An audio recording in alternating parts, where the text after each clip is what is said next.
Saya jarang sholat kalau bekerja, tapi saya sering berzikir. Pertanyaan saya, apakah zikir saya dapat pahala atau tidak? Jadi maksudnya dia zikir tapi tidak sholat. Baik, bagaimana statusnya? Kiai Haji Muhammad Hashim bin Asy'ari, Hadrat Syekh, pernah menulis 19 kitab. Kitab keduanya disebut dengan Risalah Ahlus Sunnah wal Jamaah. Anda buka di halaman ke-11, paragraf yang ketiga, baris 1 sampai 3, paling kiri sebelah bawah. Ini aliran semacam ini, itu sudah ada di Jawa tahun 1333 Hijrah. Dikenal dengan Abahiyun. Judulnya diberi bab Faslun fi Zuhuril Bid'ah fi Ardi Jawa wal Mubtadi'ina fiha wa Intishariha.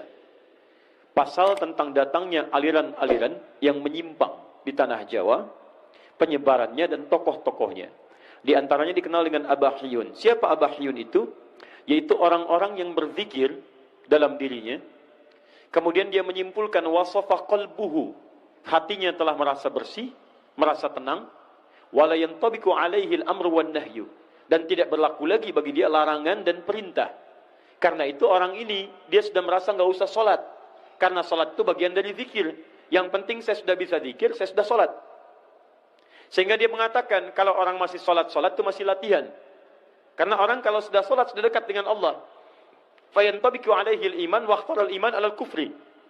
Dia memilih beriman, dia merasa beriman, dia tidak kafir, yang penting dia zikir, dia tidak salat. Kata Syekh Hashim, ini termasuk kepercayaan yang menyimpang, aliran yang menyimpang, dan dikenal kemudian dengan aliran kebatinan. Kebatinan itu zikirnya cuma akhlak saja, yang penting akhlak baik. Zikir dalam diri tidak usah salat. Maka yang seperti ini dianggap bertentangan dengan aliran-aliran atau dianggap bertentangan dengan nilai-nilai dalam Al-Quran dan Sunnah Rasulullah Sallallahu Alaihi Wasallam. Karena di antara makna zikir itu salat. Jadi kalau anda tidak salat berarti anda meninggalkan zikir. Ya, Nabi salat, sahabat salat, tabi'in salat, ulama salat. Bahkan semua Nabi salat. Nabi Musa salat, Quran surah ke-20 ayat ke-14. Nabi Isa salat, Quran surah ke-19 ayat 31 sampai 33. Nabi Ismail salat, meminta keluarganya untuk salat. Wa kana ya'muru ahlahu bis salat, Quran surah 19 ayat ke-55. Nabi Ibrahim salat, mendoakan keturunannya supaya salat. Quran surah ke-14 ayat 39, 37 sampai 39. Semua salat. Nah, Nabi, Rasul salat, sahabat salat, tabi'in salat, ulama salat. Antum bukan Nabi, bukan Rasul, bukan tabi'in, bukan sahabat, bukan ulama. Antum tidak salat. Ada sesuatu yang harus kita perbaiki dalam diri kita. Disingkatnya, tidak dibenarkan salat hanya berzikir saja dalam diri kita, tapi harus diwujudkan dalam bentuk gerakan-gerakan ibadah salat. Ya.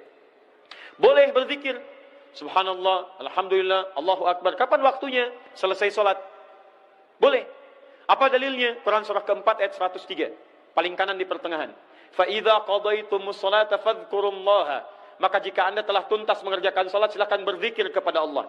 Subhanallah, qiyaman wa qu'udan wa 'ala junubikum. Boleh sambil berdiri, boleh sambil duduk, boleh sambil berbaring. Apa di antara zikirnya? Astaghfirullah, astaghfirullah, astaghfirullah. Allahumma antas salam wa minkas salam tabarakta ya dzal jalali wal ikram. Hadis Muslim hadis 593. Ya, la ilaha illallah wa la syarika lah, lahul mulku wa lahul hamdu wa 'ala kulli syai'in qadir. Hadis Muslim hadis 595. Jadi, saya pertanyaan untuk yang pertama ini tidak diperkenankan. Saya ulang, tidak diperkenankan meninggalkan salat dan mengganti dengan zikir-zikir dengan kalimat thayyibah saja. Bagaimana Ustadz kalau solusinya? Masalahnya saya sulit menemukan waktu salat. Ada beberapa pertanyaan. Pekerjaannya tidak memberikan toleransi untuk menunaikan salat, atau waktu-waktu yang diberikan tidak sesuai dengan waktu-waktu salat. Bagaimana solusinya? Yang pertama, lihat kaidahnya. Awas, lihat baik-baik. Anda pahami dulu teori rizki dalam Al-Quran. Setelah itu baru Anda cari ikhtiar untuk mendapatinya.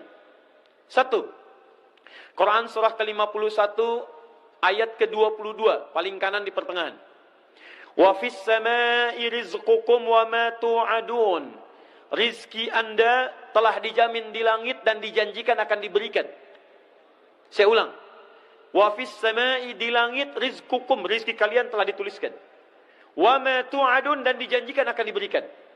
Di rizki Anda itu telah diatur, telah ada. Asal Anda mau mengambilnya, maka Allah berikan kepada Anda.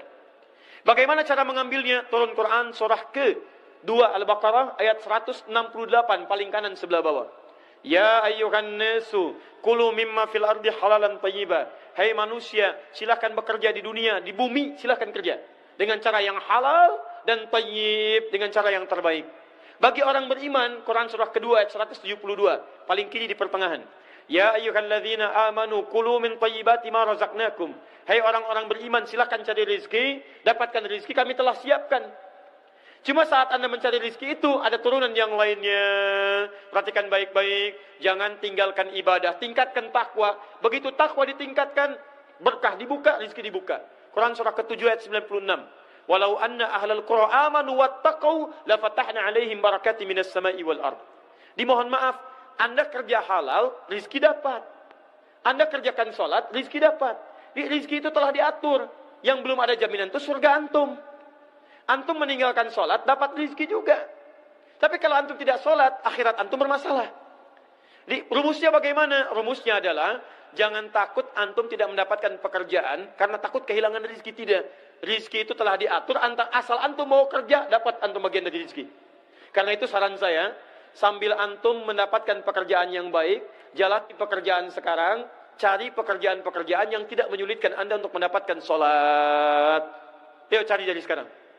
Kalau sekarang antum bekerja sulit sholat, antum sambil mencari, kemudian cari kemudahan-kemudahan menunaikan sholat. Misal, ada waktu sholat yang dalam kesulitan bisa dijamak, bahkan qasar. Quran surah keempat An-Nisa.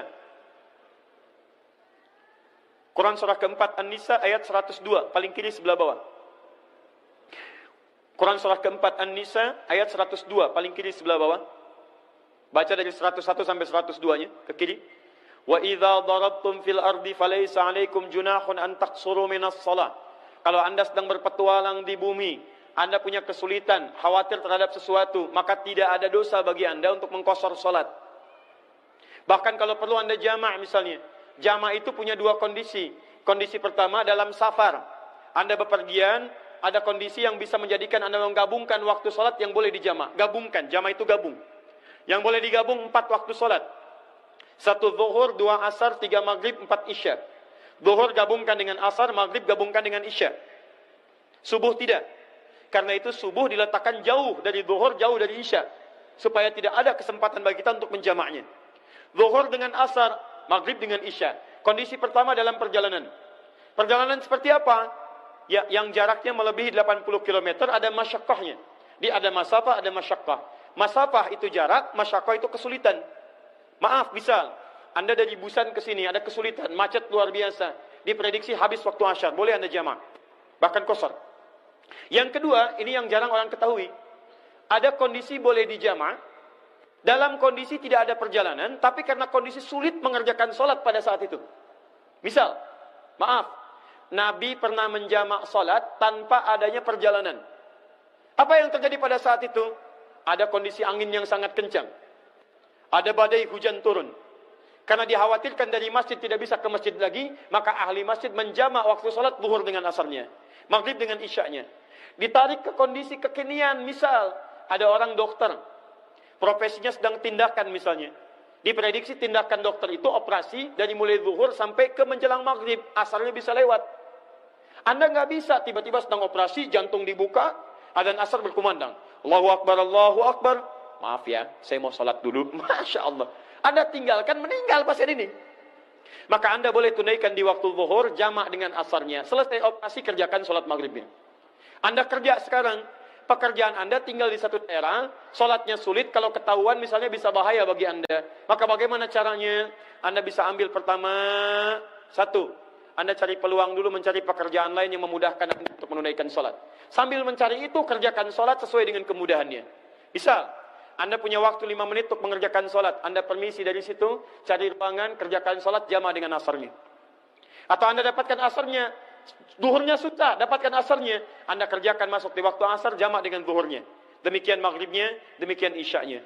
Kalau memang pekerjaan Anda sama sekali tidak bisa menunaikan sholat di sana, maka saran saya, hijrah Anda, cari pekerjaan lain yang membuatkan Anda mudah menunaikan sholat. Demi Allah saya katakan, rizki Anda sudah diatur. Asal Anda mau gerak, rizki datang. Tapi surga Anda belum dijamin. Itu masalahnya. Jadi sambil mencari pekerjaan, Anda bisa kerjakan untuk menunaikan salat jamaahnya. Kalau sudah dapatkan pekerjaan yang baik, Anda dapati itu dan semoga Allah memudahkan keadaan Anda insyaAllah.